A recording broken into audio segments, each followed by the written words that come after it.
What's going on, family? Hope you're having an amazing day. Now, I know we're pretty familiar with The Rock's in-ring career, legend, of course, but I'm not too familiar with this Hollywood lifestyle. In fact, I've only seen a handful of his movies according to his filmography, and most of those that I've seen, I felt like were just okay, and there's a few that I really like, but hopefully this video shows us some stuff about that I didn't know before. Now, this is called How The Rock Held Hollywood Hostage for 10 years straight. This comes to you by Patrick CC. Before we get started, hit that subscribe button. Let's go.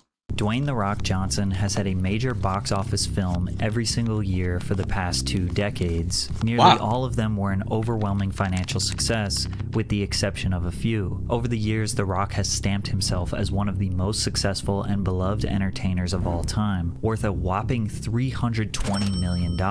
He has Hollywood in a chokehold. And although many people think The Rock is simply just this perfect, family-friendly brand that sold out, left the WWE, and was embraced with open arms into the film world, that couldn't be further from the truth. Every single time he entered a new industry, he was rejected and had to prove himself. And with his back against the wall, he formulated a plan. That plan would be the catalyst to him absolutely dominating Hollywood for the past 10 years. Stay hydrated. Many of you got your first introduction to The Rock through the WWE. Even though he never saw himself pursuing this career, Dwayne Johnson was quite literally born to be a wrestler. His father, Wade Douglas Bowles, was a former professional wrestler who wrestled under the ring name Rocky Johnson. Through the late 60s to mid-70s, he was a major star in California. Rocky wrestled with the WWF in the 1980s, where he and his partner Tony Atlas were the first black tag team champions in WWE history. But it wasn't just his father who has wrestling roots. The Rock's mother, Atta, was adopted into the most iconic Samoan wrestling family of all time, the Anoa'i family. Her father is wrestler High Chief Peter Maivia, and his wife Leah is one of wrestling's first female promoters, which makes The Rock related, through marriage of course, to the Wild Samoans, Yokozuna, Rikishi, Umaga, and Roman Reigns. It's really quick, guys.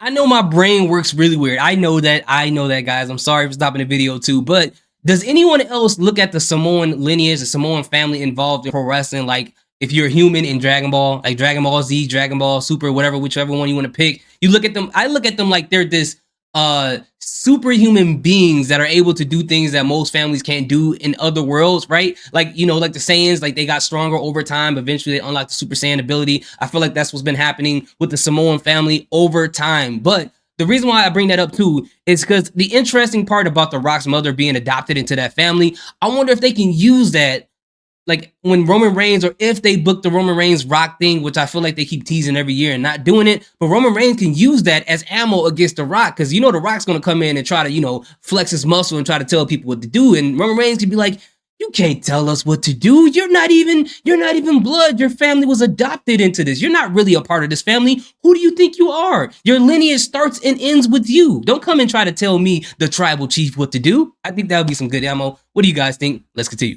It seemed like his destiny was written for him the moment he was born. However, The Rock did not want to be a wrestler. Growing up, Johnson moved around a lot. He briefly spent his childhood in Auckland, New Zealand, then he moved to Charlotte, North Carolina briefly, then to Hamden, Connecticut, where he attended elementary and middle school. When he was 12, they moved to Hawaii, where his mom's family lived. That's when it got rough, he says. His dad worked less, which sent them into poverty and led to fights with the family. He saw from a very young age how financially unstable a wrestling career would be. Frustrated with being poor, he started stealing, then getting arrested. He began getting into fights with kids at school and turning into an angry kid. As a 13-year-old child, he was lost and lacking guidance. So really quick, guys, when it comes to like Hawaii, and I've been there a couple times, I'm not trying to flex. Whenever I get to go, I try to work hard and save a lot of money. It just feels different there. I think everybody should take opportunity to go there if you can. I know everybody can't, you know, afford it and things like that, but if you can, it feels different. You come back really rejuvenated. Them flights are really long. But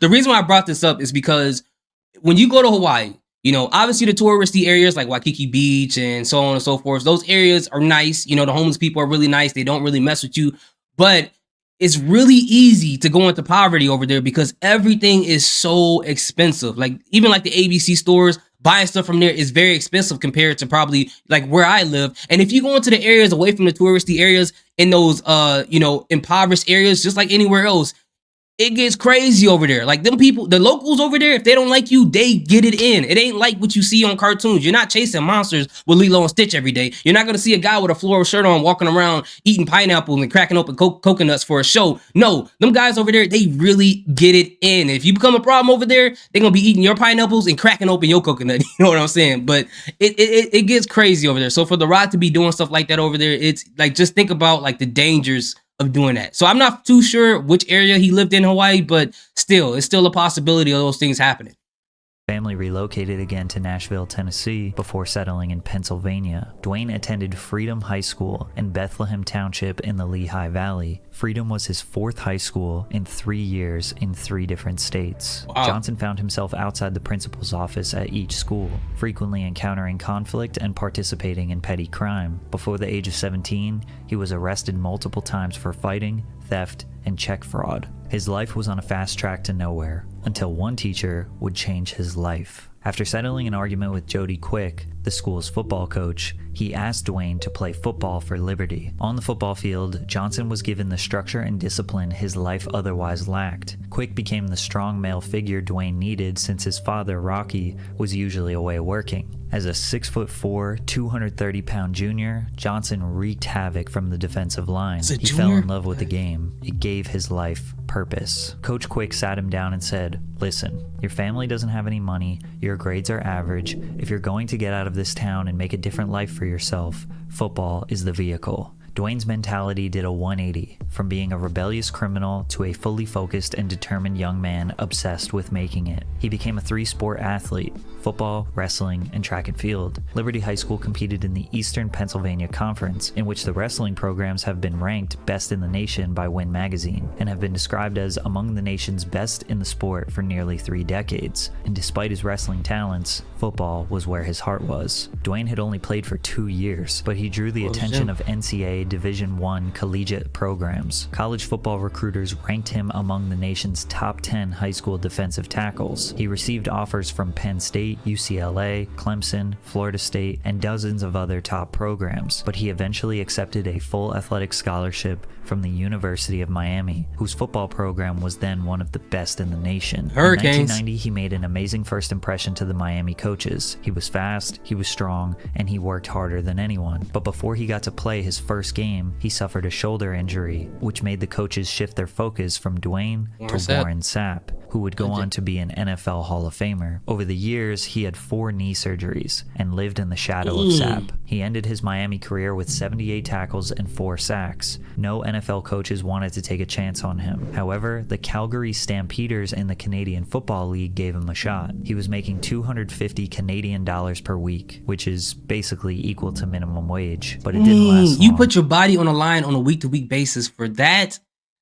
Wow. And the possibility that the wrong type of tackle can stop you from doing the regular things you do, can eliminate your mobility, and he still did it for that amount of money. That lets you know, man, that this dude really loved football. Because in no way I'm putting my body on the line for that much money. Unless I absolutely, unless it's the only thing I can do. And obviously it took him out of trouble. So maybe that's where his mentality was about that. Just 2 months after being signed to the practice roster, he was cut. He returned home to Tampa in 1995 with $7 in his pocket and no future. Hey, really quick though, I went to the movies to see that Doom movie. So that $7 he had in his pocket, he owed me that, okay? That movie was terrible. Dwayne really thought the NFL was going to be his career, and he fell into a deep depression when he realized his dreams were not going to come to fruition. The only backup plan was wrestling. However, the instability of finances and constant traveling destroyed their family and his childhood. His father did not want Dwayne to go down that path, but Dwayne had run out of options, and eventually his father gave in and decided to train him. In 1996, Dwayne began his professional wrestling career. It took him less than 1 year to get signed to the WWF for obvious reasons. He was the son and grandson of 2 wrestling legends. He didn't have to grind in amateur leagues as long as other people. November 17th, 1996, Madison Square Garden, the Survivor Series. He made his WWF debut as Rocky Maivia, combining his father and grandfather's ring names. Nicknamed the Blue Chipper, Johnson was hyped as WWF's first third-generation wrestler and was pushed heavily despite his wrestling inexperience. In an 8-man elimination tag match, Rocky secured the victory. 3 months later, later, he won the company's Intercontinental Championship and wrestled his first WrestleMania match the following month. However, fans did not accept him with open arms. Whoa, hold on. Is that An elimination tag match, Rocky secured the victory. 3 months later, he won the company's Intercontinental Championship and wrestled his first WrestleMania match the following month. Did y'all see that? Fans did not accept him with open arms. Tell me I'm lying. Don't that look like Amber Heard right there? A little bit. This girl's out here time traveling. That's crazy. WWF fans became increasingly hostile towards Maivia, with chants of "Die Rocky, die" being heard during his matches. As many of you know, wrestling is scripted, and the outcomes are predetermined. It's like a live-action reality show. But one thing that is not fake about wrestling is the fan engagement. Wrestlers get their fan base 100%. from their image or personality displayed on the microphone. If the fans do not like you, and the show's writers can't find a way for you to get on their good side, you will lose your job. Rocky Maivia was a clean-cut, happy-go-lucky good guy who wasn't resonating with the audience. After losing his Intercontinental Championship and suffering a legitimate knee injury, Johnson disappeared from television for months. But he wasn't going to let the WWF writers ruin his chances of him being a star. It was time for a rebrand. In August 1997, he returned, but with a noticeably more aggressive demeanor, lashing out at the audience whenever they booed him. He deaded the Rocky Maivia name and referred to himself in the third person as The Rock. He had officially turned heel, which is a wrestling term for a wrestler portraying a villain or acting as an antagonist. Now portraying a self-absorbed narcissist, The Rock regularly insulted the audience, fellow wrestlers, and interviewers whenever he could. The character worked because it came naturally to him, and it didn't take long for the audience to start warming up to his newfound persona. He didn't know it then, but he was already preparing himself for Hollywood. From 1997 to 2002, The Rock became a phenomenon, dubbed the People's Champion. He was debatably the most beloved wrestler in the industry. You're not undisputed champion, so shut up, bitch! From the single eyebrow raise, to his numerous catchphrases, to his over-exaggerated mannerisms, The Rock established himself as the most electrifying man in sports entertainment. At this point in his career, The Rock had surpassed the legacy of anyone in his heritage, having become one of the most decorated champions in WWE history. Also in the early 2000s, wrestling was at its peak in average viewership and ratings. The Rock being the most charismatic and marketable wrestler at the most popular time in wrestling history was a perfect storm that would change his life forever. He figured the transition from wrestling to acting wouldn't be that hard. After all, wrestling is acting, and most of the time it's live, so you only get one take. He began dabbling in TV with cameos. That's the part that I think some people who don't watch wrestling really don't understand.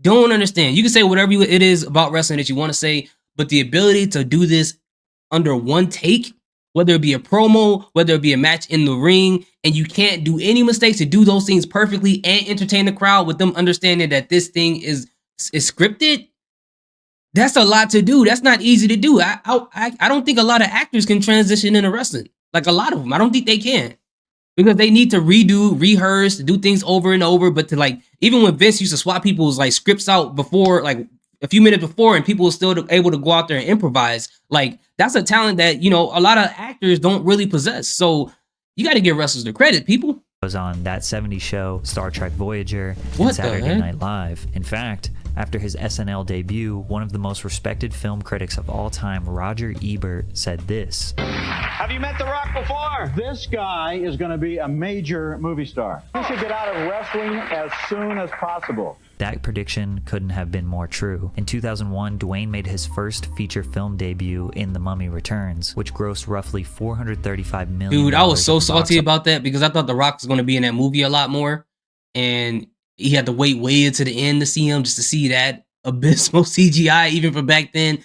Oh my God. But he made up for it with the Scorpion King movie. I'm happy that came out. Despite only having 15 minutes of screen time, Johnson was paid $5.5 million for his portrayal of the Scorpion King. This salary earned him an entry into the Guinness Book of World Records as the highest payment for an untested actor. I need one of those contracts. contracts to show you how big of a superstar he was and how much his brand was worth. He reprised his role as the Scorpion King in the prequel the following year, earning over $180 million at the box office. But again, wrestling fans were not happy with his newfound Hollywood success. When he returned to wrestling at 2002 SummerSlam, he received a negative crowd response during his match. When he tried to do a post-show speech, the crowd within the stadium booed him. This put a sour taste in his mouth, and The Rock would disappear from wrestling for another year. To make matters worse, his 2003 film The Rundown was considered a flop. Since the film did not profit, That was a flop? this left him in limbo, feeling unsure of which career to pursue. I really like that movie. That's one of my favorite Rock movies, actually. Actually, I'm gonna watch it again today because I really thought that was a pretty good action film.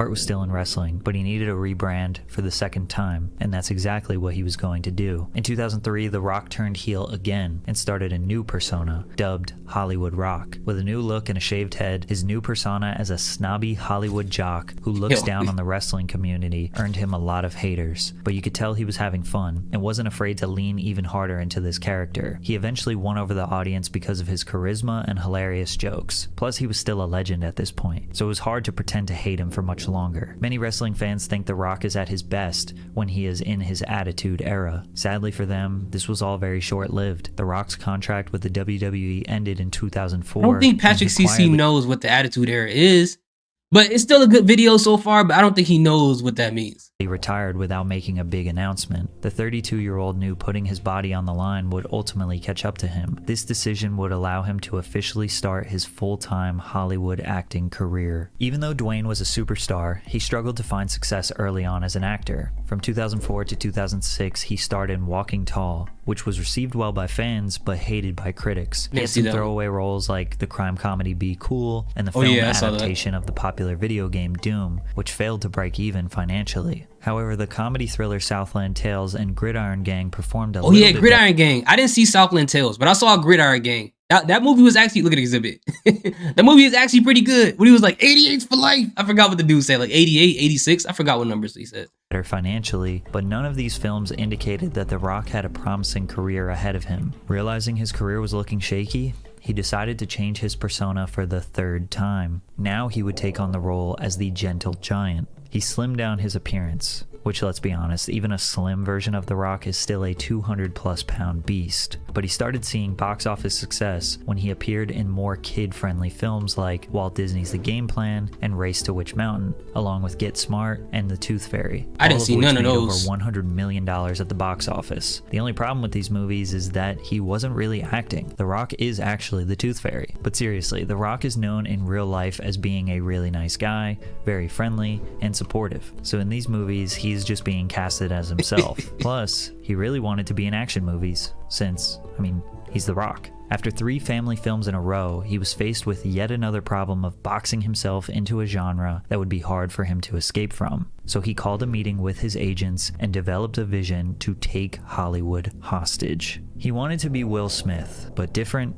and bigger. I don't know what that means, he said, but I can see it, and I have these. He held up his hands, and I need everybody to see it with me. His agents had no idea what he was talking about, so The Rock fired them and got a new team. The plan was to... if you're not with the vision, you gotta go, man, because you at that point you're not propelling me up. You're not being my trampoline. You're not helping me. You're not my ladder to climb to the top. If you're not with the vision, you're heavy weights at that point. You keep me from flying. So I get that. You gotta go, man. Family-friendly films for a while. This plan was not about making money. It was about grabbing Hollywood by the balls and making it his. So he decided to change his image and kickstart his 4th time reinventing himself. He shaved his head bald for good, then put on a lot of muscle mass and turned into a more rugged warrior, rather than his previous handsome, chiseled model look. He pursued more action films. The Other Guys was a buddy comedy that saw success and was a step in the right direction. He was in there for like 10 seconds, but the most important role of his whole career up until this point was Faster. This was the first time he had a lead role in an action film after Doom flopped. Faster was an interesting film. The Rock was a criminal seeking vengeance. He was cold-blooded and didn't have much dialogue in the whole film. It didn't perform that well financially, but it was a transition point for him because he was about to get the role that would kickstart his Hollywood takeover. Fast 5, 2000. Yes, I love that movie. And I've been watching Fast and the Furious like since it first came out. I used to go to the movies all the time when I was a kid. And what would happen is people used to bring their street racing cars out there after the movie was over and just pop it open, blast music. You can look at people's cars, and it was great. And this is actually my favorite one out of the entire series. Fast 5 is my personal favorite. And I'm so glad The Rock was in that one. And that was a really good move for him. 2011, Dwayne entered the Fast and Furious franchise as Luke Hobbs. Hobbs is a diplomatic security service agent who enters the movie investigating the deaths of 3 DEA agents. But his form of interrogation... are y'all seeing Fast X? Let me know in the comment section. I already got my tickets booked. I know it's going to be dumb. I know it's going to be a crazy action movie, but I'm all for that, man. I grew up when some action movies happened and didn't make sense. You have a pistol with 1,600 bullets in it, killing like 15,000 people in the army by one guy, and the one guy never gets shot. I like those type of movies. A criminal it is what it is. By throwing them around the room and beating the snot out of them until they talk. The Fast franchise was already super successful at this point, and this one was their peak so far, $640 million in the global box office. Plus, this film is widely regarded by fans as the best out of the dozen. And as many of you know, landing a permanent role in an action film franchise as big as this is basically like hitting the Hollywood lottery. You become known and loved all around the world and could easily have a stable career. This was exactly what The Rock needed to kick his career into overdrive. And From Cena tried to do 2012 the same to thing 2016, Dwayne had to prove to the world that he was here to stay, and he did just that. He had a brief return to wrestling to host WrestleMania 30 and have an iconic title match against John Cena. It was his first bout in over 7 years. He got an offer to perform in front of 85,000 people live, and he couldn't refuse. But he never had any intentions on staying long term. In that same year, 2013, he did 5 movies. Snitch, which some consider to be his most underrated acting performance, I didn't see that one G.I. Joe either. Retaliation, Empire State, Pain and Gain, Fast and Furious 6. By the end of 2013, Forbes named Johnson the top grossing actor, with his films collectively bringing in $1.3 billion worldwide. In 2014, he did Hercules. In 2015, he did Furious 7 and San Andreas. In 2016, Central Intelligence. The Rock was getting a lead role in a major action film each year. His fame was at an all-time high, and he successfully rebranded himself as the rugged action star that's also sensitive that he knew he deserved to be. But this was only the beginning. The real takeover was about to begin when he started his production company, $7 Productions. But before I get into that, there's something very important to consider. Over the span of what was now 15 years in Hollywood, Dwayne has created a reputation for being a hardworking and reliable employee. In a space where actors notoriously show up late to set, or come in intoxicated and hungover, or just generally act like divas, Dwayne has managed to stay focused and complete the task at hand, showing up to work on time while getting along with fellow cast members and crew. He will remember everybody's name, from craft services to the camera operators. The Rock is every producer and director's dream employee. Rampage director Brad Payton, who has directed Johnson 3 times now, broke down exactly why every filmmaker should have him on their team. Dwayne is one of those guys where you present the challenge and he is going to succeed come hell or high water. When I need Dwayne to do something that's difficult, it's the equivalent of being able to be, you see that wall? I need you to run through that wall. And he's like, that wall? And I'm like, yeah, that wall. And he's like, F that wall. And I'm like, all right, roll camera, here we go. Directors will tell him to redo a line 15 times and he just does it. No questions, no fights. He's excited to work and brings good energy around him. This is a huge reason why he gets casted for so many films. The trade-off is that he basically has to play the same character in every film, but that's exactly what he wants. No one's going to see me play a borderline psychopath suffering from depression, he says. My problem is I have a relationship with an audience around the world. For years I've built a trust with them that they're going to come to my movies and feel good. So every once in a while you have to drop this card, which is, you're going to have to find another actor, we need to figure something out. Otherwise, I'm not going to do the movie. Although The Rock is extremely limited in the roles he will play, he's consistent and he sticks to his strengths, which is respectable. So when you combine his work ethic, extreme likability, lack of problematic qualities, and a well-oiled machine of people behind him, what you get is the biggest Hollywood takeover of all time. You know what's really dope though? Like really quick, the fact that I think his ex-wife is his manager. I believe it's his manager. Correct me if I'm wrong.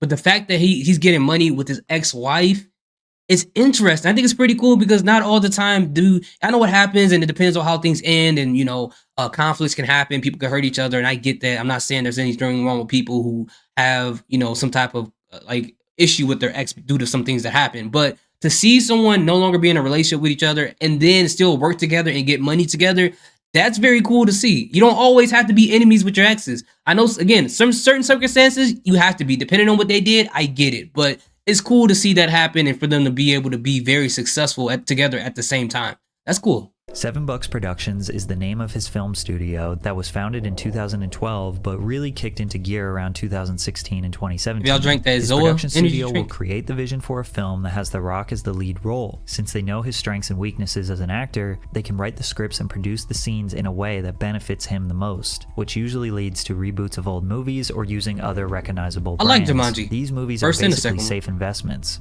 Plus, I'm waiting for that third Jumanji movie. I'm waiting for that, man. he doesn't have to audition for the role since it's literally written for him, which saves a lot of time. From there, they will partner with another production studio, such as Paramount Pictures, Columbia Pictures, New Line Cinema, DC, Disney, or any smaller company to produce the films. Since they are partnering, that means Dwayne has ownership in the films he is making. It's also Wow. worth mentioning that likely means he is investing his own money into the films as well, risking tens of millions of dollars. Where most actors are likely only getting a salary, Dwayne is getting royalties for a lifetime, plus he's building up the value of his company. Similar to what Rob Dyrdek Smart. did, he produced ridiculousness through his own company for 10 years, then sold it for $200 million. So while The Rock is on What? set I filming didn't the know that. movie, his team already knows exactly how long it's going to take and will be ready for him to film the next movie as soon as he is done with the current one. For example, in 2017 and 2018 he released these 4 films: Baywatch, Jumanji, Rampage, and Skyscraper. Baywatch began filming in February 2016 all over the USA. 7 months later, in September of 2016, Jumanji began filming in Hawaii. So once The Rock is done with Baywatch, he goes over to Hawaii and begins the next film. Then 7 months after Jumanji, in April of 2017, he goes to Chicago to film Rampage. Then 4 months later, in August of 2017, he goes to Vancouver to film Skyscraper. And also, while he's working on these films, he's doing promo tours and press runs for the previous ones. There is no downtime, there are no auditions, there is no preparation for a new character. The Rock has turned his brand into a machine that uses the same formula in every film and pumps out 2 to 3 movies per year that are generating hundreds of millions of dollars. Meanwhile, during all of this, his team is writing and pitching movies 2 to 5 years in the future, so The Rock never has to have a moment where he is not filming. From 2017 to 2022, I'm not gonna lie to you guys, man. I'm starting to get inspired. I'm not saying I'm gonna get into Hollywood, but just to go out there and just get it and do what you're supposed to do. I'm getting that inspirational feeling right here. they released I love it. 14 movies, nearly 3 blockbuster movies per year, and they have dozens more planned for the future. But the most important and life-changing role was his portrayal of DC Comics anti-hero Black Adam. However, things kind of ended in a disaster, and many are starting to question if The Rock's ego is starting to self-sabotage. All the way back in 2006, Johnson was initially approached to portray the character Shazam, but he expressed interest in the film's antagonist, Black Adam. By 2014, development for the series finally began when Warner Bros. And DC began planning a slate of superhero films for its shared universe, the DC Extended Universe. That same year, Johnson confirmed his attachment to the film and decided he ultimately wanted to play Black Adam. To reiterate, getting a lead role as a superhero or a villain is probably the most coveted position in an actor's career. DC and Marvel actors will receive praise for the next century for their roles. If you hit big in one of these movies, you are legitimately set for life. So it's obvious why Dwayne wanted it so bad. However, come 2017, Johnson began having issues with the movie's direction. When the first draft of the movie came to us, it was a combination of Black Adam and Shazam, 2 origin stories in one movie. Literally everyone involved in the production loved the script and were ready to greenlight the movie, besides The Rock. He felt like he would be doing Black Adam a disservice, so he petitioned for Adam to get his own separate film. Warner Bros. Trusted him. They took him out of Shazam and put a Black Adam solo movie in development. This is where chaos ensued. Firstly, Johnson was set to produce the film with members of 7 Bucks Productions along with Beau Flynn and Flynn Picture Co., meaning Johnson had direct control over everything. He used this control to acquire writer Adam Sitzkiel, who co-wrote Johnson's Rampage in 2018. Adam would write the screenplay for Black Adam. Once the script was completed, Johnson recruited director Jaume Collet Serra, who he worked alongside on Jungle Cruise. At this point, Johnson had received the solo project he wanted and hired the team he wanted. All that was left to do was produce the film. However, due to the pandemic and commitments to the film Jumanji and Red Notice, production for Black Adam was delayed, which led to fans being disappointed. Initially, Johnson was first meant to appear as Black Adam in Suicide Squad in 2021, but these plans were abandoned when writer and director Gavin O'Connor left the film in 2018. Filming for Black Adam was completed sometime in mid-22 and was released in October of that year, and some consider it to be a flop. The movie cost about $200 million to produce and was said to have at least a $100 million marketing cost. Sources at Warner Bros. Say the movie will break even at $400 million. With the box office numbers totaling $393 million, it looks like the movie didn't profit. Plus, most of the reception from fans and critics was that it was just okay, average, yeah, it was just expected, okay, which is on par for what The Rock is known to deliver. But many question if The Rock had not taken full creative control over this movie, if it would have maybe portrayed Black Adam as more of a dark, sinister anti-hero. Maybe The Rock wasn't best for this role and fell short on his promises. Maybe his ego is finally catching up to him. It also doesn't help that he had a public feud with Vin Diesel that made him exit the Fast franchise. During the filming of The Fate and the Furious, the 8th installment of the Fast and Furious franchise, Johnson hinted at trouble behind the scenes. In a now deleted Instagram post, he called out some of his male co-stars, sparking a feud between him and both Tyrese Gibson and Vin Diesel. When the film came out, viewers noticed their scenes were shot in such a way that indicated— Oh yeah, I remember that Tyrese said something like, he was like, because I think Tyrese was trying to get The Rock to come back to the franchise, and he was like, man, you know what Fast Family is? It's family. We were talking in the back of the Sprinter. I thought we loved each other. I thought we was family. And I'm like, what is this guy talking about? But I figured out that I guess him and The Rock was beefing a little bit. They may not have been on set at the same time, which was true. They were never on set together. Dwayne says their beef came down to a disagreement about professionalism. Vin and I had a few discussions, including an important face-to-face in my trailer, he says. And what I came to realize is that we have a fundamental difference in philosophies on how we approach movie making and collaborating. That information didn't really help fans understand what was happening. Diesel later tried to make amends and reintroduce Johnson to the Fast and Furious franchise. However, Dwayne, although he regrets making that initial Instagram post, adamantly declined the offer and cemented that his time with the franchise was over. This has led many to believe that The Rock is starting to walk away from any project where he doesn't call all of the shots. At the same time, maybe he does deserve to call the shots. In just 5 years, 7 Bucks Productions has generated $3.3 billion in worldwide box office revenue. Dwayne Johnson is determined to outwork anyone who wants to compete with him. None of this success was handed to him. He was not lucky. He came from nothing and had been rejected and failed in every single industry he started in. And instead of wallowing in his sadness, he did the opposite. He reshaped and remodeled his image multiple times, developed an incredible work ethic, brings positive energy to everyone around him, and stays out of controversy. Sure, he doesn't test himself creatively, but he sticks to what he's good at and what his fans expect from him. Now at 50 years old, he's created a $300 million machine that will continue to work in his favor for years to come. And he built it all with his own 2 hands. That's crazy. Here's the thing though. A lot of people like to say, bet on yourself, do what you need to do, stand firm, you know, and do what you have to do no matter what people think. And sometimes those moments is going to rub people the wrong way. And in the Rock situation, it rubbed people the wrong way. Now, I don't know the details of what happened between him and Vin Diesel and him and Tyrese and him and some of these other companies. I'm sorry. But at the end of the day, he did bet on himself, and that's what got him to where he is. So it's almost like if it's not broken, why fix it? And, you know, sometimes, you know, arrogance or sometimes, you know, pride to seep into that a little bit. You know, you got to figure out how to balance those things. But at the same time, you can't be a people pleaser for everybody all the time. But you do have to be humble enough and cognizant of your surroundings and how you're affecting the people around you at the same time, if what you're doing is really bad. So, you know, it's all, you know, subjective to the situation and based upon the person.